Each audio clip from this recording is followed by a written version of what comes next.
At the first sign of a kidney stone, this is what you need to do. But let's first talk about what is the first sign of a kidney stone.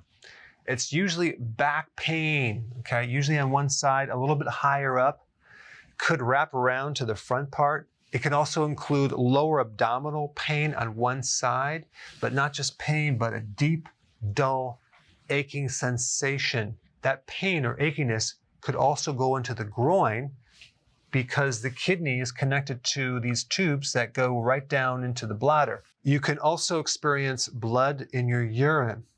Also, you may feel the urge to urinate, but sometimes you can't urinate. You can feel nauseous or even the urge to vomit. Now, this is a short list of all the symptoms, but these are usually the first signs that you may have a kidney stone. Now, what happens with a kidney stone is these stones can develop in the kidney themselves or outside the kidney to the point where this kidney stone can obstruct this tube and cause a backup pressure that causes a lot of discomfort in the kidney because we no longer have the flow of urine through these ducts. Now, there's several different types of kidney stones. The most common is the oxalate stone, so that's what I'm going to focus on right here. All right, what will be the first and most important thing to do if you start noticing you have some of these symptoms? You need to drink minimally 2.5 liters of fluid. What is that going to do? That is going to really hydrate that kidney and allow for this space to open up a little bit more because there's going to be more fluid going out there and there should be less pain. The other thing that this is going to do, it's going to help prevent the supersaturation of this stone forming in the first place. In other words, this fluid is going to slow down and prevent the supersaturation, which is the concentration of this compound between calcium and oxalates. If you have enough fluid in your body, it's just not going to develop. And certain people that are prone to getting kidney stones, they need to be consuming minimally 2.5 liters of fluid every single day. And that alone could potentially prevent another stone from forming. Also, because we're dealing with oxalates, if you increase your citrates, that will help prevent the formation of these oxalate stones. So 1 cup of lemon juice per day wouldn't be a bad idea. Now, this does not have to be from fresh lemons. You can get it from a bottle. So even though it's pasteurized, it might not have all the vitamin C, but it will have the citrates. And that's what you're looking at. Now, potassium citrate is another good thing to take. Number 1, it's an electrolyte, and it's in a lot of electrolyte powders. Number 2, it has citrate. And number 3, if you have a uric acid stone, this will help alkalize the urine to help prevent the crystallization of that type of stone. So potassium citrate will help both a uric acid stone as well as a calcium oxalate stone. As far as the diet, you want to avoid foods high in oxalates. Spinach, almonds, chocolate, Swiss chard, beet tops, peanuts, all the keto-friendly foods.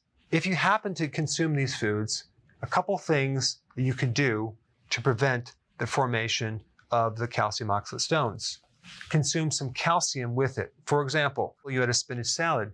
Well, add some cheese to that salad. That'll give you the calcium. Or let's say you had some almonds or peanuts. Well, have some cheese with it. That'll give you a little more calcium. That'll decrease the risk of getting those oxalates.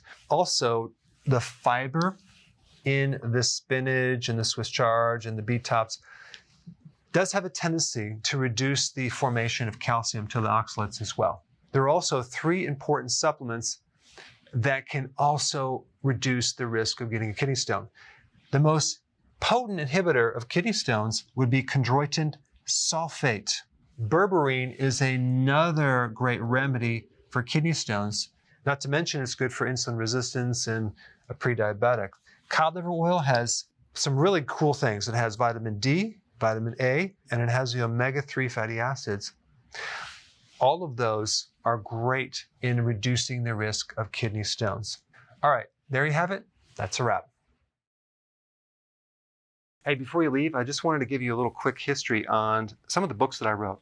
This was one of the first books. It's called Dr. Berg Body Shapes. It was my attempt at writing about body types. What was very interesting about this book is I actually did all the images myself. Don't ask me why. They look actually not quite as professional as some of the images that I have in the new book. But anyway, this is my first attempt right here called Dr. Berg's Body Shape Diets. And then I wrote a book more extensive called The 7 Principles of Fat Burning. I don't even have a copy anymore, actually, because it's outdated. The next book, I put about 1,000 hours into this one right here called The New Body Type Guide. Major updates on the body types. I put a lot of energy into this. It has professional images, graphics, all sorts of things. Now, the problem with this book is it doesn't really describe what this is really about.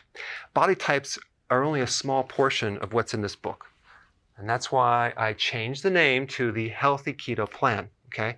If you happen to have this book, you don't really need this book because there's only very, very minor updates. But if you don't have this, you need to get this one right here. This book goes into every single detail that you would ever want to know about. It goes into the 7 principles of fat burning. It goes into hormones, the body types, the basic keto plan. It goes into intermittent fasting. I talk about the 10 fat burning triggers and blockers and fat burning strategies with a lot of details in every single chapter. I go into body issues that interfere with losing weight. There's very few people that just have a weight problem. They have a lot of body issues, whether it's sleeping problems, stress problems, inflammation, menopause. I cover that extensively in this book. Then I talk about how to get rid of stress, and I show you a technique. Then I get into exercising. And then I have a lot of really good recipes in this book as well. So this is a good reference guide. On my website, if you get this book, you get this one free.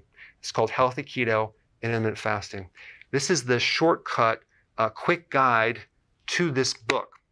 And the reason I created this book is to have you, within 45 minutes, learn how to do keto, okay, in intermittent fasting, exactly what you need to do.